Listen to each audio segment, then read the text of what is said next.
If you look at history, fiat currencies only last a certain amount of time.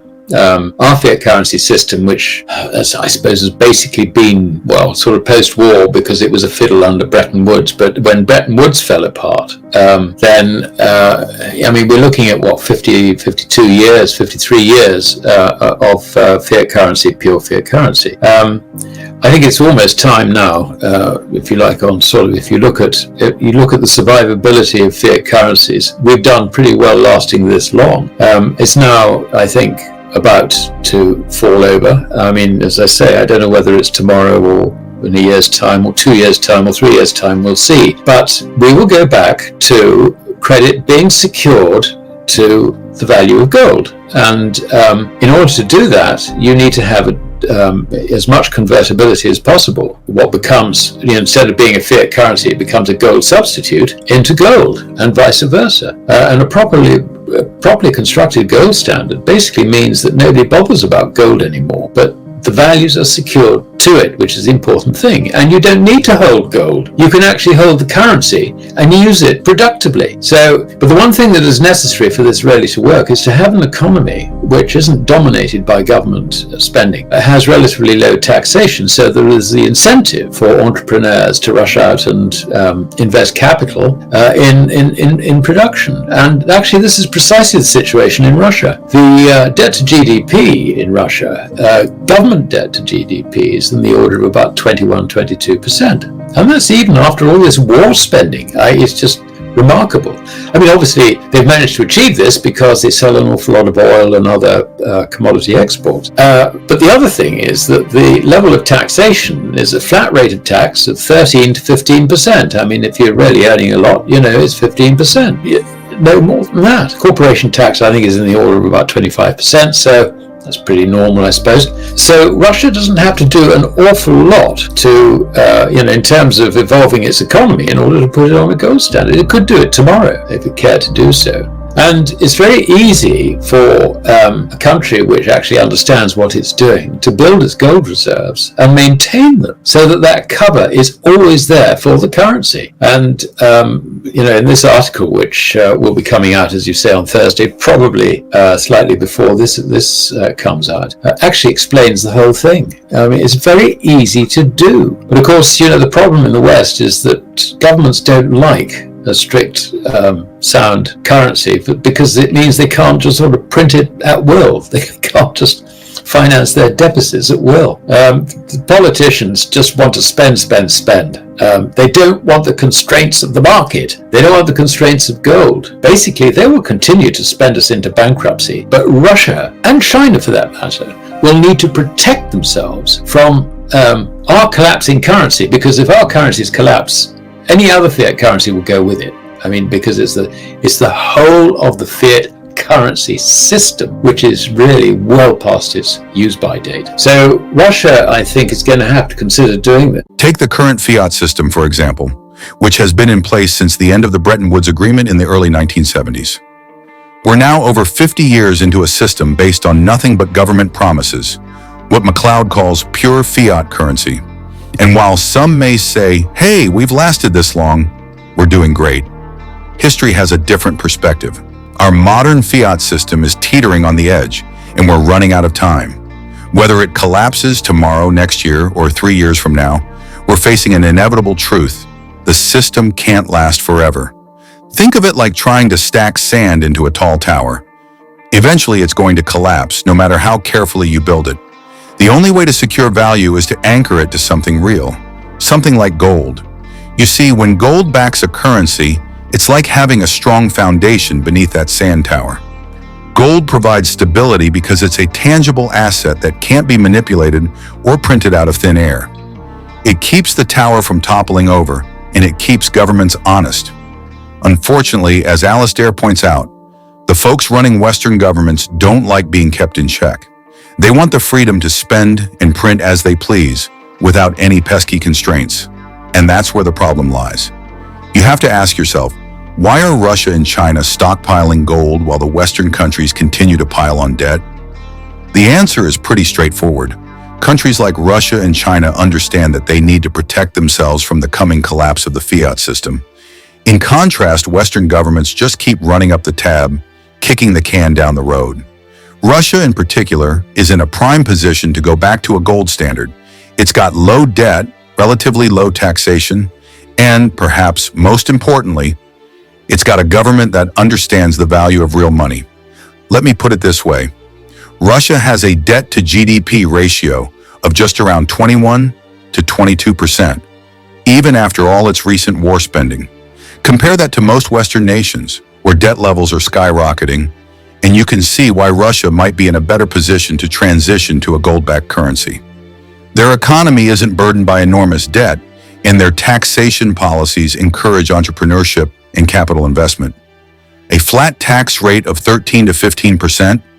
Now, wouldn't that be nice? It's a stark contrast to the tax burdens faced by entrepreneurs in most Western economies, where government spending eats up a much larger share of the economy.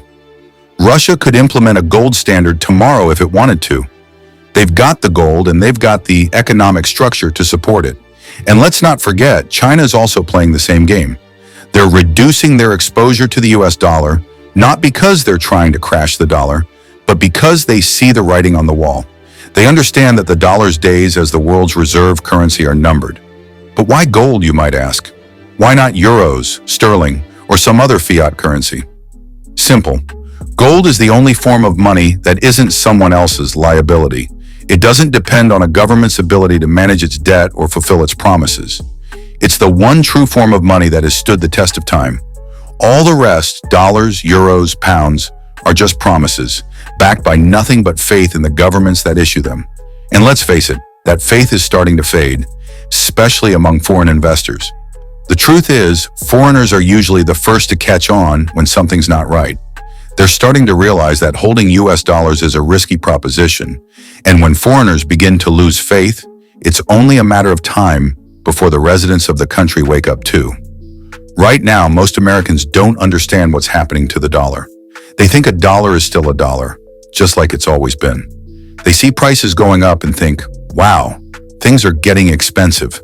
But they don't make the connection that it's actually the purchasing power of their dollar that's falling.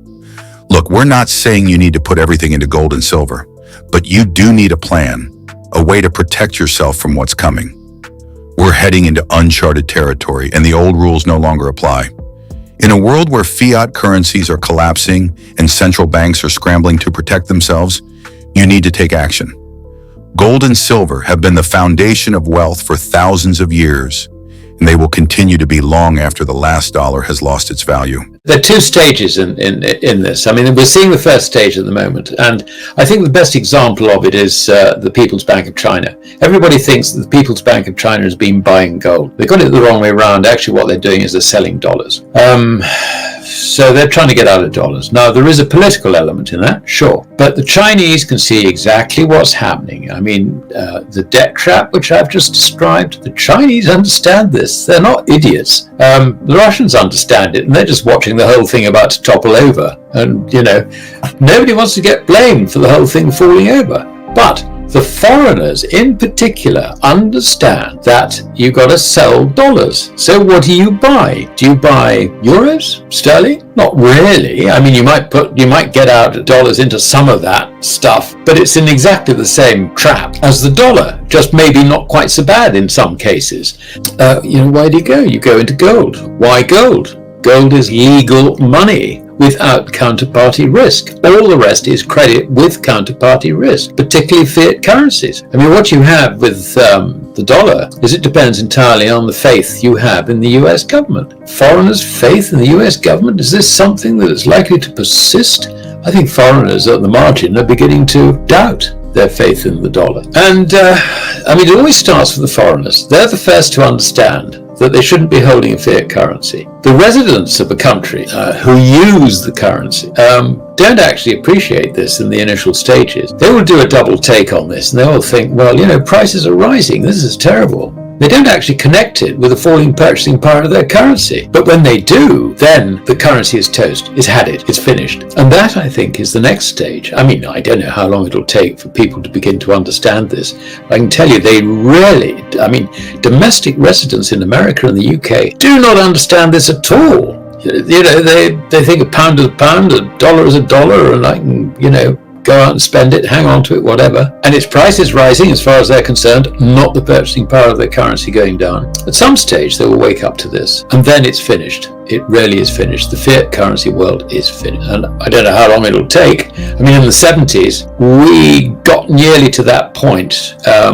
Really, I think following the devaluation, which was 1968, something like that. And then we got to, in the 70s, we had the crisis where the IMF bailed us out in sort of around about the end of 1975, beginning of 76. Interest rates had to rise to 15% plus. I mean, well, that was the coupon on 3 of the gilt issues, admittedly medium dated ones. The government was forced, the Labour government at the time was forced to do something which it really didn't want to do, and that was raise taxes, cut spending, which it did. It had to bring the budget back into balance, and the thing was saved.